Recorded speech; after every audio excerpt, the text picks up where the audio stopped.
Hello, my name's Artemis, and apparently even in 2025 we are still debating the most stupid and pathetic fucking issues in this fandom, such as poodling, the act of wearing a fursuit and showing human skin. Why is this coming up yet again? Well, because time is a flat fucking circle, I guess, and one of the biggest conventions in the fucking world has decided to put some very strict rules on its fursuit parade about showing skin and what exactly you can be in the parade. And it's got me sort of thinking, like, do they have a point? Are there considerations that need to be made for this sort of thing, or are they just completely fucking tone deaf as to the solutions they feel like they've come up with and how people are going to react to them, especially a month out from the con? It's kind of feeling like we're leaning towards the latter, but I got a lot to say, so I guess we'll find out what I really think now.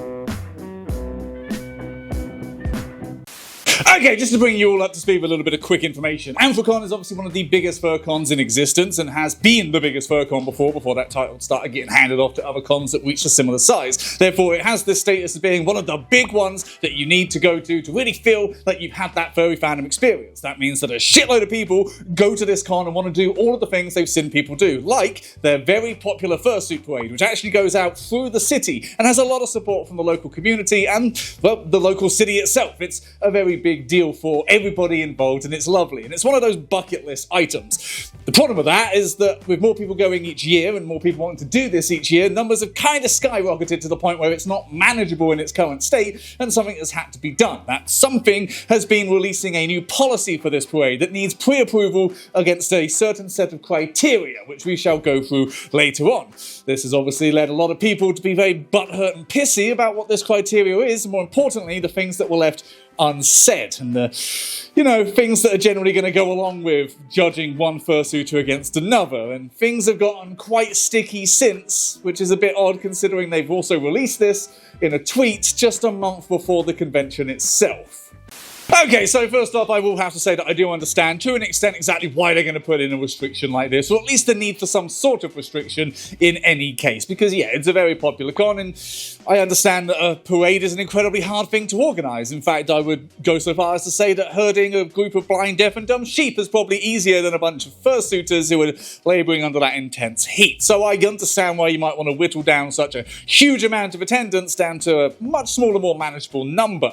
But in any case, limiting the numbers does seem like a necessary thing, and there isn't really a good way to do that. Lotteries don't exactly work, and when you're having to limit it for certain reasons, it's understandable that you are then going to want to make sure you've got a certain clientele appearing at this parade. But the real problem that comes to it is that these restrictions are quite far-reaching and quite intense, but they're also at the same time very vague, and there isn't actually a lot of clarity here. Okay, so if we actually take a look at what exactly the policy says, we will see that there are restrictions that include things such as cosplayers just wearing ears, showing human skin, having handlers on the route, showing flags, showing different accessories, and the general anthropomorphized appearance of the fursuiter themselves, and whether or not their clothing and attire is generally acceptable. That much is clear, and we will go down each one of those things to tell you why there's problems held within them. The problem is the implications that these restrictions have and what exactly they mean, because while they've made it clear what some of the criteria is, they've not been actually very clear on how that criteria is going to be judged, and just the bare specifics of the parade itself. They've not given any indication as to what exactly they're judging each fursuiter for. They've not really given any indication on exactly how many slots are up for grabs here. Is this something where actually it's not really going to matter because they've set a cap, but it's not a cap they're likely to reach and only a few people will be over it? Or is this actually a very strict cap that they're having to be very much enforcing these rules on?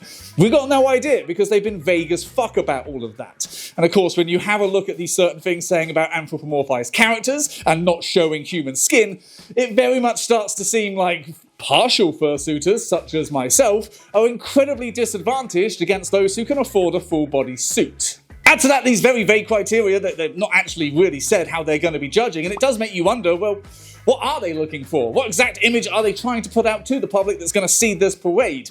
And is this going to be a situation where certain makers and styles are favorited over others? Is this something where they're only going to have X amount of certain suitors, and once they've got that amount, well, sorry, you're gone? What happens if someone's from a very problematic suitor, but they meet all the criteria and they're allowed in? Because that's going to cause fucking ripples, isn't it? More importantly, what happens when you start to bend and break these rules? Let's say, for instance, you get some streamer with a couple of 100,000 views that wants to join this parade, but they have a partial fursuit. There's not really a lot of good situations there, is there? Because either you enforce the rules and you don't let them in, and then you've got to deal with the backlash of these kind of bullshit rules being enforced to such a degree, or you bend them. And suddenly, oh, it's okay when they do it because they're popular. It starts to lead this level of elitism, doesn't it? Because a full fursuit is not a cheap thing. It's very expensive. The fandom has already got an issue of being paid to win in a lot of different circumstances. This kind of seems to reinforce it. I think it's this lack of clarity and the inherent bias that is available to those who are making these decisions, which is what's really pissing people off. Because these rules themselves aren't exactly the worst thing in the world, even if they do kind of suck. But we all know from experience with how these rules are implemented in other places that there is going to be an inherent bias there. There is going to be nepotism and favoritism because that's how furries fucking operate. And you can say that that's not going to happen, but no one's really going to trust your assurances in that matter. Maybe if you were a bit clearer about all of this, you said exactly how many slots were available, and you made it very clear to people what exactly the criteria you're looking for are, then maybe people wouldn't be as shitty as they are about it. But you didn't. You kind of fucked the whole PR side of this up royally. Now, I have long had issue with the whole thing of ruining the magic. I fucking hate that phrase because, bitch, what magic? Okay, I understand there's a certain level of illusion to all of this stuff, but not really. It's just we suspend our disbelief. That's pretty much it. And I think we can all understand that the people underneath this suit have very human needs when it comes to heat and hydration. And if they don't feel like suiting in fucking 90-degree weather, then fair the fuck enough. But whatever. My opinion is that trying to enforce these rules just sucks all of the joy out of it, when that's exactly why we want to do this. We want to perform and put on a character, but if you start regimenting it as if this is a fucking job, then well, why the fuck do I want to fucking bring that stress into my life? Answer? I don't. The fact that this isn't the first time a convention has tried to police poodling is honestly fucking ridiculous. It really fucking is. Because who the fuck are you to tell someone what they can and cannot do with their own personal property and clothing, okay? The whole idea of policing someone else's image and expression is hypocritical to the very ethos of the fandom from the fucking look of it. Like, we all have a concept of personal freedom and personal liberty and personal choice, until it interrupts our fucking perception of a thing, apparently. One of the major points that I see people bringing up a lot, and I've brought it up myself because it's incredibly valid, is that we're not paid actors. We do not sign a contract. We are not commissioned for our appearance in fursuit. So essentially, your rights over what we do and how we suit are fucking nil, and you don't have control out of that, okay? You do have a code of conduct that we do have to abide by to appear at a convention, but you don't get to enforce shit like, oh, actually your wrist is showing a bit, oh, maybe you should put some sleeves on. What the fuck is this, a high school with a uniform policy? Shut the fuck up! Also, let's talk about the fact that this is a fursuit parade in July, one of the hottest times of the year, and that this isn't exactly the most comfortable thing to be full suiting for. In fact, a lot of fursuiters who have full suits might be considering partialing just for the comfort level of it.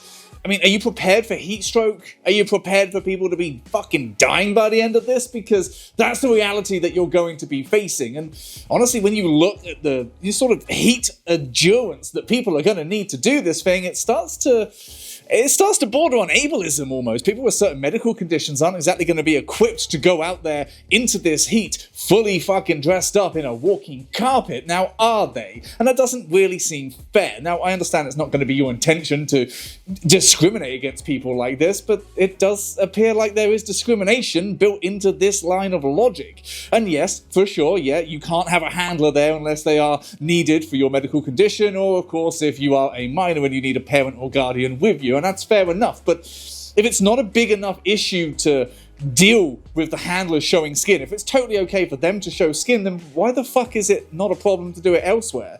I understand that there's a huge demand here. I understand that there's a lot of people that want to be part of the parade that, I mean, they're not fursuiters. They are just cosplayers, they're in tactical gear, hell, there's even fetish gear, and I understand that you need to take action against that. But in trying to find some sort of fair middle ground, you've kind of built certain rules here that are going to inadvertently affect people who do not deserve to be affected by it. And when you're favouring people who are fitter than others, able to endure the heat more than others, and have a big fluffy fursuit that is a full digi display of anthropomorphic character more than perhaps someone else, kind of shows a level of elitism and favoritism towards a certain demographic that just isn't fair.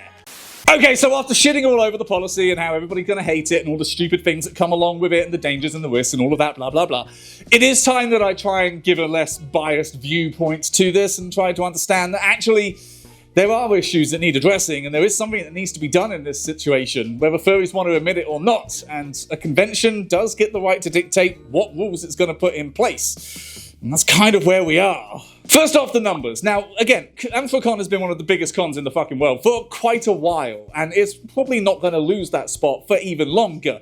It is an incredibly busy place where numbers do keep surging and keep getting bigger, and there is going to get to a point where they have to start limiting certain things. That's always been something that was possible. And this might not even be something that's down to them. There are such a thing as liability issues here. There's insurance issues, there's fire capacity that they have to think about, and there's also just general staffing. They may not have the resources to deal with all of the issues of having so many people out in public. Especially when you start to look at the geopolitical state of the world and the potential for backlash when we are out there living our life free, happy and proud, and there's people that might not want to see that. From that standpoint, I can understand why they want to be extra resourced on the people they can take out there and ensure they're delivering the best quality experience they can. But on the other side of things, we also have a bunch of assholes within this fandom that act like assholes. We have a lot of bad actors acting in bad faith. Just look at FWA. Just look at any convention these days. There's always some bullshit shit show happening at every convention that could potentially threaten that convention happening again. Look at all the fucking balcony pictures we saw at FWA. You think that's not the sort of thing that's going to get you banned from that hotel and the convention in general? Furries can't really be trusted. We're a very disorganized bunch, and there's a lot of people that are just doing it for the clout, for the views, for the lols, for themselves.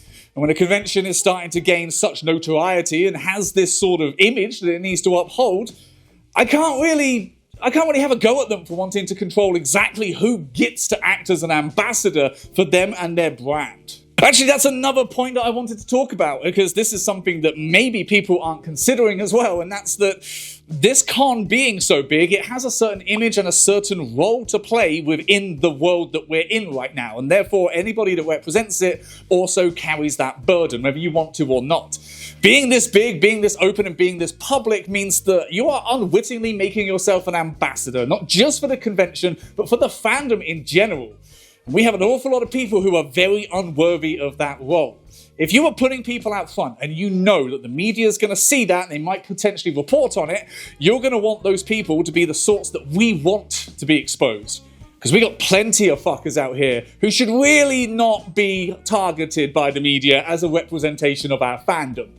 If you are actively having to restrict people because of numbers, then yeah, you're not going to want to risk having some asshole that's going to damage the reputation of the convention and the fandom in general, especially when there are plenty of people in positions of power who want us gone, who want our rights taken away and see us as a threat and a danger. We don't need to be giving them any evidence for that, okay? They've got their own confirmation biases already, but we don't need to help it along. We need to put out a positive image. And sure, you can make the point that this is not your responsibility, but unfortunately, when you put yourself in a position with a spotlight like this, it does unwillingly become that. I suppose ultimately when it all boils down to a nice succinct soundbite conclusion, which is I guess what we're doing, this is almost a necessary evil, and while I can find a shitload of reasons why it could work and a shitload of reasons why it couldn't, ultimately a lot of people are coming down to this is bad and I don't like it, but not really able to offer up much of a solution. It does sort of feel like there has been a bit of a bubble growing around the furry community in terms of the kind of shit that we can keep internal and away from prying eyes in terms of perception and appearance and general behavior, and eventually that bubble has to burst, and perhaps that's what we're seeing now. I mean, conventions are staffed by volunteers. There's only a certain amount of volunteers that are actually able to do this stuff, and even then, you're volunteering to have a convention run. You're not volunteering to be a fucking ambassador for the fandom itself and to try and keep unruly people under control and stop them burning the shit down. It's difficult. I can't really find a good solution for this. This might just be the shiniest of two turds and they had to go for the shiniest. And while there's a hell of a lot of ways this can be used to different biases and corruption and all of that kind of jazz, it does beg the question, what the fuck else would they do? Maybe the decision's out of their hands, maybe it's not. What do you think? Do you have solutions, or are you just a whiny bitch who decided, I don't like this? Because that's you know, that's fair, I guess. It's a little bit weird if you're not even going to the con, but let me know in the comments if you've got better ideas on how you would manage this situation, and I feel like I've laid my case out about as well as I could. But yeah, thanks for watching. If you would like to support my specific brand of poodling, which is feet, there's ways you can do that, so maybe go and have a little look. I mean, if you're of the side that like, oh yeah, we should wear what we want to wear, we should also not wear feet paws if we don't want to wear them, because feet. Got to try and figure out a way to try and link the video to the fucking shameless self-promotion. Plus, probably no one's watching this at this stage, so whatever. And if you want to just help me keep doing what I'm doing, then there's the Patreon as well, which would be lovely. You could join that. There's exclusive video series on there. There's Discord group. You can come and speak to me on a Saturday. We like hang out in the voice chat and whatnot. It's pretty bitchin'. Really doing my best to sell it right now, aren't I? I'm still just annoyed at this whole situation, if I'm honest. But there we go. Thank you for watching. I hope this made some sort of sense. Let me know what you think. Yeah, I think we ticked all the boxes. That's it. Video done.